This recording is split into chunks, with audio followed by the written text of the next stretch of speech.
Skidmore is a small and modest town in Missouri, situated approximately 80 miles northwest of Kansas City, consisting of around 440 residents and a number of small family-run businesses. A town where not much ever happened, typical small town, very close-knit. The farming town revolved around work ethic. This was something that the town bully, Ken Rex McElroy, staunchly rebelled against. Welcome to another episode of Human Wreckage. This is an old case that was never solved. Did the bully get what he deserved? Is murder ever justified? You can decide. I just tell the story.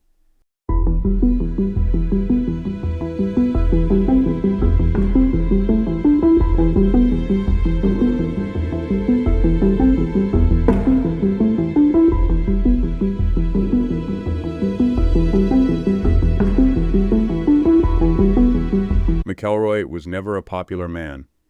Weighing in at approximately 270 pounds with bushy black sideburns, McElroy held the entire town of Skidmore under his thumb. Always armed with a gun, McElroy took whatever he wanted, whenever he wanted, and nobody dared to ask questions. He spent his life being the town bully. Born in 1934, he was the 15th out of 16 children born to poor sharecroppers Tony and Mabel McElroy.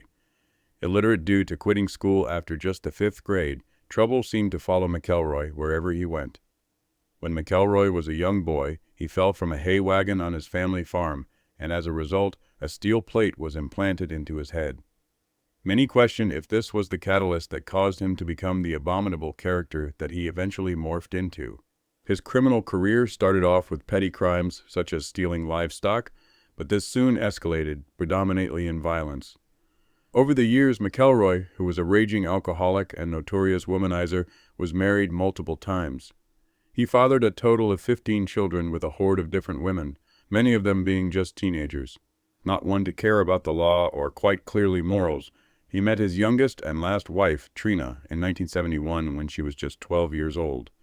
She fell pregnant just 2 years later.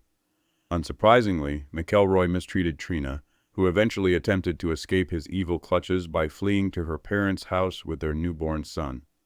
McElroy refused to let her get away that easily. He followed Trina to her parents' house, and once there, he shot their dog and set their house on fire before bringing Trina back home, where he physically abused her for her apparent misconduct. Trina revealed the arson and abuse to a local doctor, who in turn called a social welfare agency and put her into a foster home. Facing molestation charges due to Trina's young age when he began a sexual relationship with her, McElroy discovered that if he were to marry Trina, then she would be exempt from testifying. He knew all too well that Trina's testimony against him was very damning. McElroy was granted permission to marry Trina by her panic-stricken parents after he threatened that if they didn't grant permission, he would burn their new home to the ground. They reluctantly complied, and the unlikely couple were married. Throughout McElroy's tempestuous life, he had been indicted on a range of crimes, including child molestation, rape, attempted murder, and burglary. However, the citizens of Skidmore were so petrified of his brutality and the revenge that he could potentially exact on them that everybody refused to testify against him. The whole town knew how violent and unpredictable he was. His lawyer, Richard McFadden, would later say that he defended McElroy in at least 3 or 4 felonies per year. It almost seemed as though he was exempt from the law, at least until that fateful day when his reign of terror came to an abrupt halt when vigilante justice took over. McElroy's ultimate downfall commenced in 1980 when one of his children, a daughter he had with Trina, was caught stealing a candy bar from a local grocery store. This grocery store was owned by 70-year-old Bo Bowenkamp and his elderly wife, Lois Bowenkamp. The Kansas City Star reported that Lois called the theft a misunderstanding and tried to make peace with the McElroy family. However, with McElroy being the hot-headed aggressor that he was, he refused to let it slide and unleashed a barrage of terror on the elderly couple. First of all, McElroy offered the elderly Lois cash to engage in a fistfight with his much younger and stronger wife before turning to the intimidation tactics that he knew so well. McElroy took to sitting outside the Bowenkamp residence in his truck and every so often shooting his gun into the air as a warning sign. Oh, he was intimidating, Lois Bowenkamp said. You can't know how awful it was. My neighbor and I took turns sleeping at night. The stalking and harassment of the Bowenkamp family took a tragic turn for the worse on a pleasant summer's night in July of 1980. Bo Bowenkamp was standing outside on the loading dock of his grocery store, awaiting an air conditioning repairman. McElroy drove up to the store, produced his shotgun, and shot the elderly man in the neck. Miraculously, Bo survived his wounds, but this senseless attempted murder was the straw that broke the camel's back. This time, the small town of Skidmore would not forgive or forget this mindless attack on a defenseless and well-adored man. McElroy was soon convicted of the attack. However, he was released on bail awaiting appeal, much to the shock of the entire community.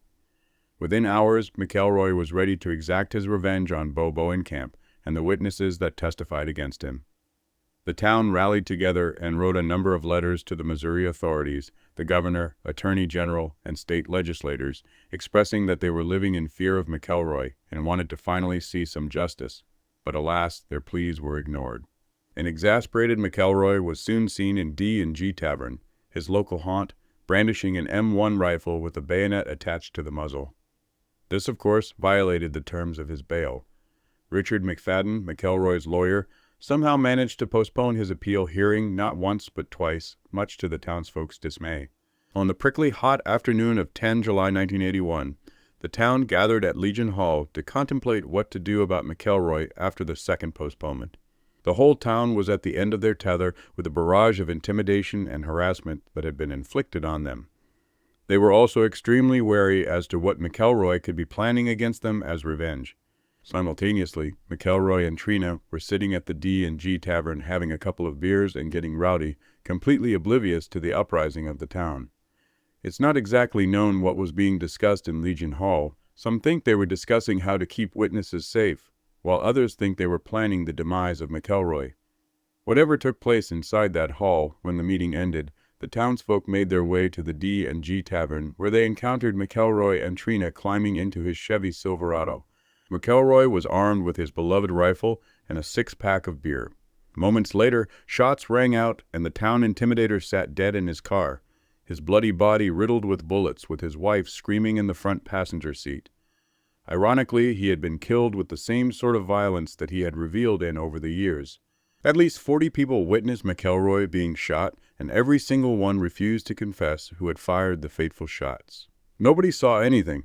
Not one person called an ambulance as McElroy lay bleeding to death, surrounded by the wide eyes of the town he had once held in fear. As Postmaster Jim Hartman said, "I can't think of anyone who'd seen at the shooting feel any different than you would about the people who invented penicillin. Nobody tried to hang them to find a way to kill a germ." When police eventually arrived, they discovered shell casings from both a .22 caliber Magnum and an 8mm Mauser. An investigation uncovered that McElroy had been shot by two separate people, one who had been positioned behind the truck, while the other was positioned a half-block in front of the truck. Regardless of the abundance of witnesses to the murder, which took place in broad daylight, nobody was ever charged, and the jury concluded that McElroy was killed by a person or persons unknown.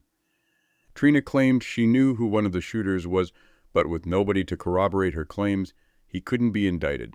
The town has kept its silence ever since.